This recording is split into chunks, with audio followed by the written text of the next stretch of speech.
to Block TV, where it is time for Crypto Craze. Now, last week in the United States was a bloody one for America. Mass shootings yet again claimed the lives of 31 people in less than 24 hours in El Paso, Texas, and Dayton, Ohio. Sadly, mass shootings in the United States have long become a routine event in the world's news cycle. Case in point, the shootings in Ohio and Texas constituted 251 mass shootings in 216 days in 2019 in America. That's actually more mass shootings than days in the year. But it is also safe to say, and needs to be respected, that nothing divides Americans more than the Second Amendment. The right to bear arms is at the center of the political debate, if not the civil existence. Now, the gun lobby in the United States is perpetually concerned about the possibility of stricter gun laws every time a mass shooting is in the headlines. Enter Rob McNealy, who in the past year launched a crypto payment called TUSC. And from a press release back when TUSC coin was announced, it stated, and I'm quoting its mission: "As gun owners and ardent defenders of the right to self-defense, we know that the gun industry is constantly under attack. We want to create a gun-centric crypto to act as a continuity of business payment system for gun retailers due to their decentralized nature. Blockchain technology and cryptocurrencies simply cannot be shut down by, quote-unquote, activist banks," says the quote, end quote, by Rob McNealy himself, who is the co-founder at TUSC, an open source community-driven crypto payment network at Coin. He joins us now from Salt Lake City in Utah. Rob, thank you so much for being with us. Well, thank you for having me. Explain to me how TUSC works and what it intends to do for the gun industry. Well, TUSC is a cryptocurrency like any cryptocurrency that can be used by any retailer, not just gun retailers. We decided to focus our marketing efforts and outreach to the gun community for a couple of reasons. We believe that for mass adoption of cryptocurrency to occur, that you need to first start presenting open source cryptocurrency projects to industries that already have a recognized problem with traditional banking and payment methods. And there's about 7 industries that kind of fall into that kind of definition. Which are they? Interesting. What are those industries? Oh, it would be things like gambling and the porn industry, pawn shops, things like that, Right. and guns in the United States right now.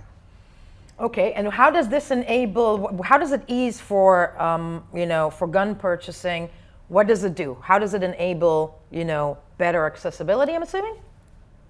No, right now what's happening in the gun industry in the United States is that since going back as far as 2012, gun retailers have had a very difficult time even obtaining standard bank accounts, let alone merchant processing seems to have been a huge problem.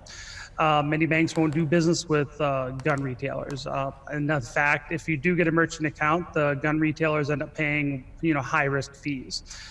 So we just said, look, this is a concern of the gun industry. We're a cryptocurrency project first and foremost, but everyone on the project is also someone who's very interested in the guns. So it just seemed like a natural fit for us. Natural fit, and you mentioned 2012 when there was some move towards gun laws in the United States on the heels of a terrible incident in Sandy Hook, Connecticut, and that's the reference to 2012, where approximately 24 kids that were killed by Adam Lanza. Yes, go ahead. The actual reference is to Operation Choke Point, which has been a government effort with the government colluding with banks to actually make it difficult for certain industries to actually do legitimate business. Do legitimate business for certain industries, such as the gun industry? And the pawn shop industry, yes, things like that. Okay.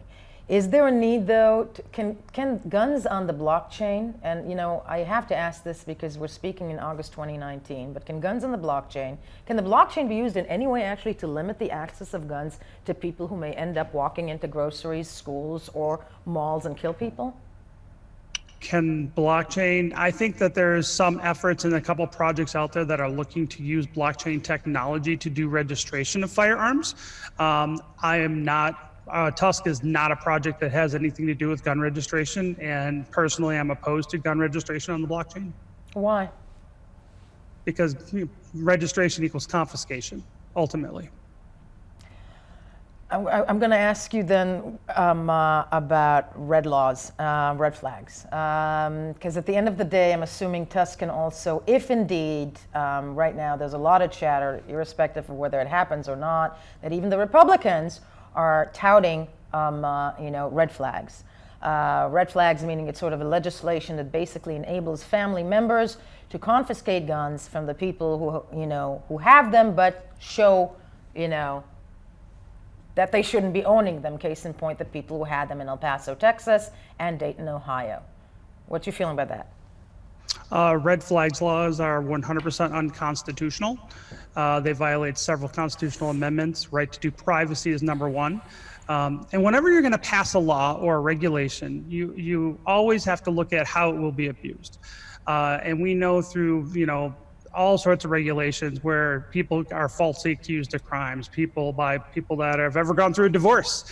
Would you like it if 3 ex-girlfriends ago decided to be able to have you swatted or to have your rights taken away with no due process? And so they're very dangerous. They're a way that, it's a pretext that the government or somebody who might have an issue with you personally can deprive you of your rights unconstitutionally. TUSC has nothing to do with that.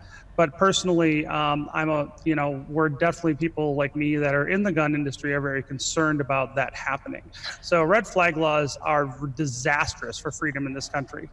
But let's say, I'm going to pose, a scenario. Let's say Adam Lanza's mother was living and that's the man who shot 24 kids in Sandy Hook, was operating under, a country that passed red flag laws, and basically alerted authorities that her son has access to 30-some firearms, which he later used in a terrible way. Why is that a bad thing?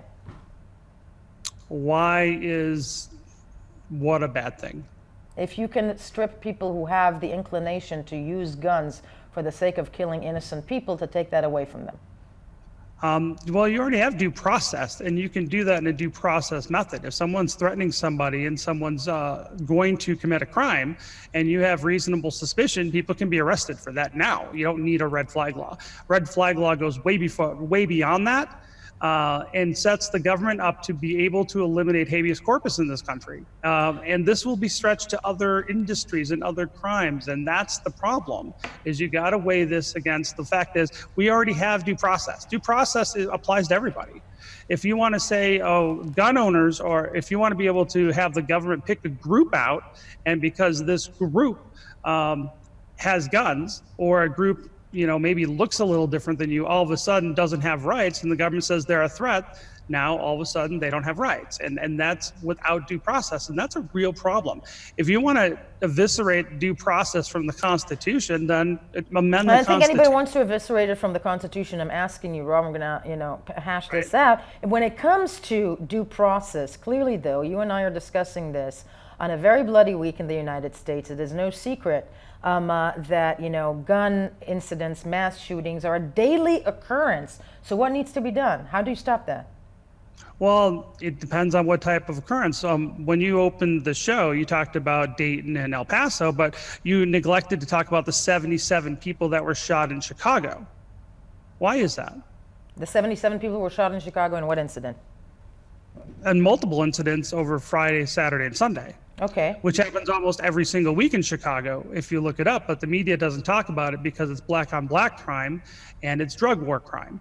But you don't talk about that. 77 people were shot in Chicago this last week. But I'm not the media. I'm just one journalist. I'm asking you that. 77 people shot. Let me ask you this before we go into crypto and how it helps certain industries. But I'm asking this. Okay, 77 people in Chicago, 31 people between El Paso, Texas, and Dayton, Ohio. Clearly, there are too many guns available to people in the United States. No. No, I don't think there's enough, actually. More crime usually, or more guns equals less crime typically. And in fact, places like Chicago, which have some of the most extreme gun laws in the United States, it's almost illegal to have any kind of gun in Chicago. It's almost impossible for an average person to get, let alone carry a gun in Chicago. It's a gun-free zone run by liberals who hate guns. And they pretty much are the most violent city in the United States. And if you look almost every single weekend, there's shootings dozens of shootings every single week in Chicago, but no one talks about that. No one's up in arms about that. No, I do think the media nuts. covers shootings. You know, local television in Chicago covers local crime constantly. Needless to say, obviously, when there's a mass shooting in another state or in another city, it's going to get a certain way of coverage. Let's go back to cryptos, though. Okay, I mean, you and I can agree to disagree when it comes to more available guns. Texas, for example, is going to pass lenient laws at the beginning of September. I find that insane, but and Texas is a low gun crime state, just like Utah is. Utah has one of the highest proliferation of guns per capita, and we're one of the safest states in the country. Safest states in the country. That said, though, you know, Florida, apropos, when it comes to gun violence there, when it comes to the accessibility of guns in Florida, which is very lenient in that respect, that's not necessarily the numbers. On a whole, though, your TUSC, for example, if it assists the gun community, and clearly we are not discounting the fact that America is split in the middle almost when it comes to gun laws versus, you know, all those liberals that don't want them.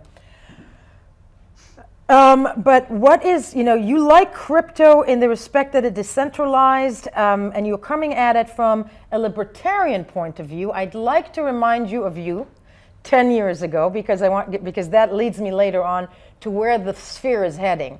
And, you know, you're a man of your convictions, clearly.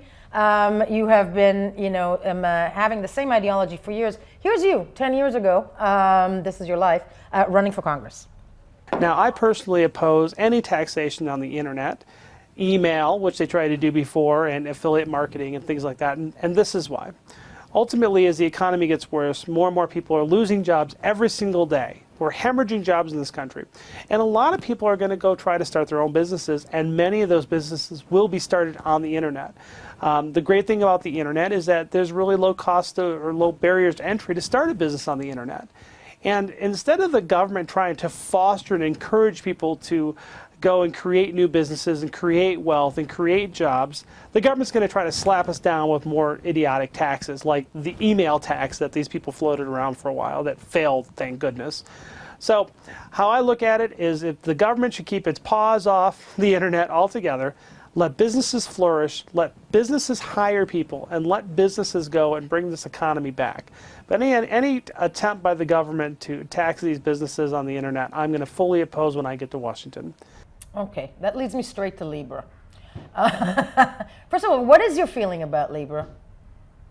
I think it could be good and bad. Dissect for me, break down. How so? Bad, I think that, again, this is all speculation. Of course. I think it could be bad that the organization that has more personal user data than any other company on the planet, combine that with financial transaction data, is something that the world hasn't seen yet. And I imagine if, you know, people are on Facebook 8 hours a day, the one thing they don't have is typically what your shopping habits are, where you buy them.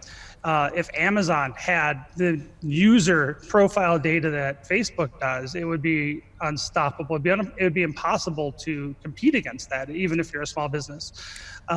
So I think on that, I see that. And not only that, I mean, you do describe yourself as, I mean, you're a Bitcoin enthusiast. You want there to be more education, and every website I read about you says that it's on the road to mass adoption. Wouldn't that be a great thing, though? Then.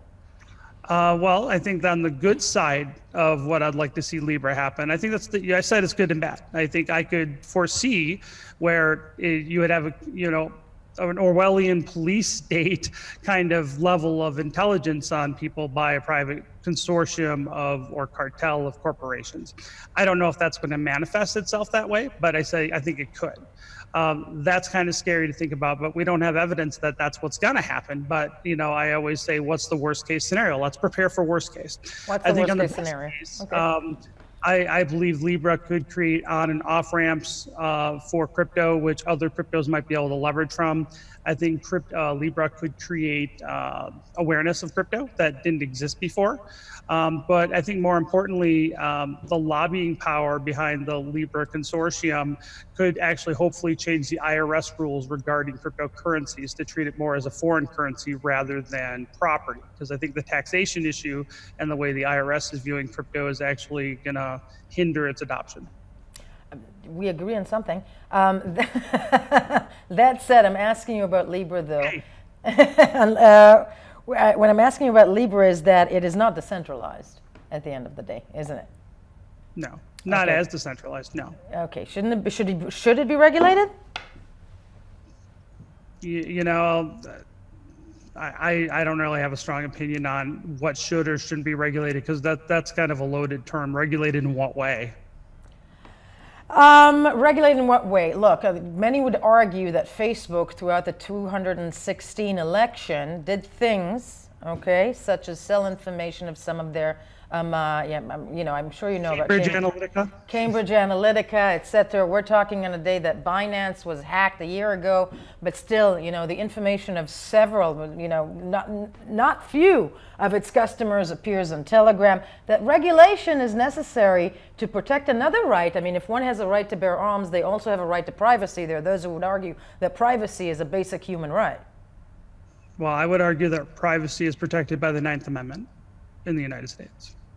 Still, do you think? Well, whether or not it actually is being is supported by enacted. the government, I would say it would fall under the 9th Amendment if it. Okay, but privacy right now is not something in existence in many places around the world, let alone in the United States. Well, I think most people, if you don't read the terms of service and you agree to it, I think a lot of people give away their data, and it's like we've signed, with any kind of technology, we sign away our privacy in order to get free stuff from internet companies like Google, Gmail, Facebook, Twitter. So shouldn't privacy be protected because of that, in sterner terms? I guess, again, I'm not sure specifically in what way, how would it be regulated more. I can't give an opinion in a general term by regulation. In general, regulation often doesn't end up working the way we want it to. And often it ends up working in a way we don't want it to. So I'm very careful when I say when I want something regulated or not. I'd like to know a little more specific about it. I think if people want to give away their data and they volunteer to do that, they should be able to. I'm not saying I would do it. I don't, for instance, my kids, I got several teenagers, my kids don't have social media accounts. So my wife and I made going back at least 10, 15 years ago, we said we're not going to put our kids' pictures on the internet. And we never have. And so we value privacy in our family, but we view that as a family thing, is how we raise our kids and how we treat our lives. And so, whether or not the government should be the parent here, I don't know. I just don't know the answer to that. Well, again, I mean, what I'm hearing, I just want to commend you because you exercised your right to privacy. That said, the greater masses, and at the end of the day, there's a reason that people sometimes need to be protected if they don't find the tiny small print. One more thing about, Bitcoin. There is a lot of bad press, people will argue, about cryptocurrencies. White nationalist Richard Spencer called Bitcoin the currency of the alt-right. Now, alt-right has become, needless to say, in mainstream media terms, a bad word. And I'm wondering with you as a libertarian, when it comes to press about Bitcoin, the people and names attached to it, if it's some Richard Spencer, Steve Bannon, you can like him or hate him, but he ain't Spencer. What does that do to the reputation of the cryptosphere? I guess it depends. I'm assuming it would be determined on how folks like you in the media present that.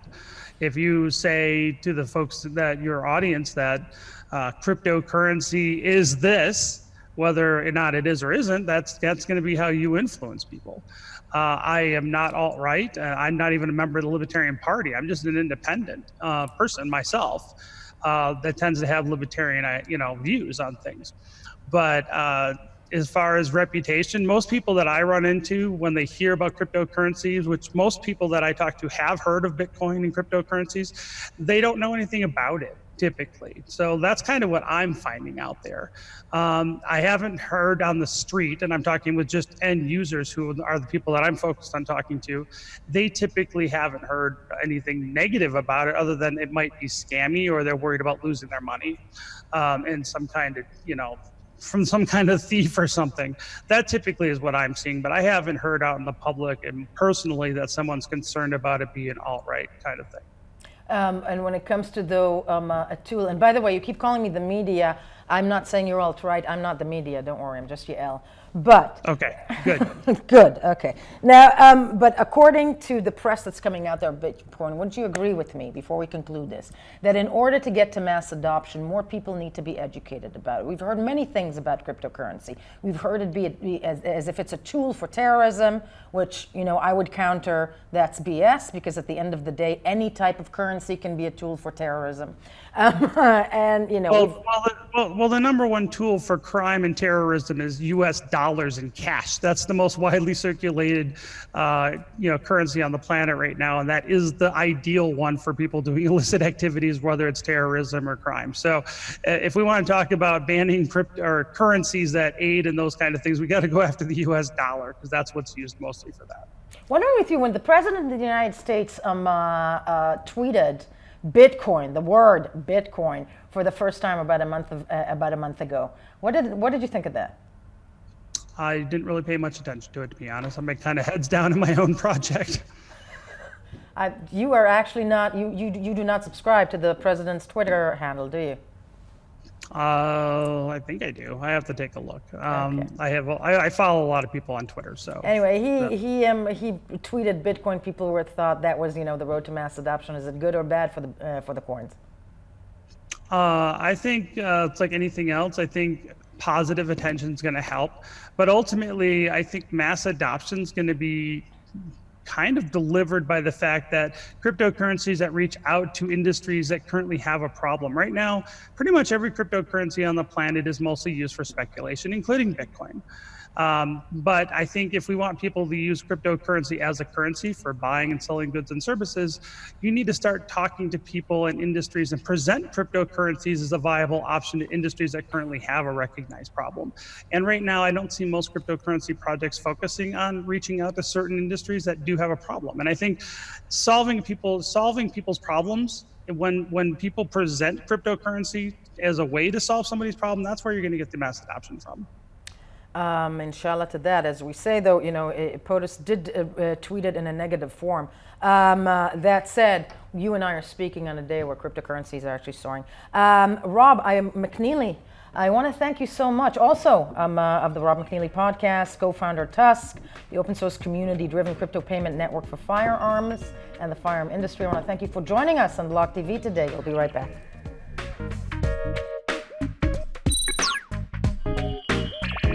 For more news and updates, follow us on Twitter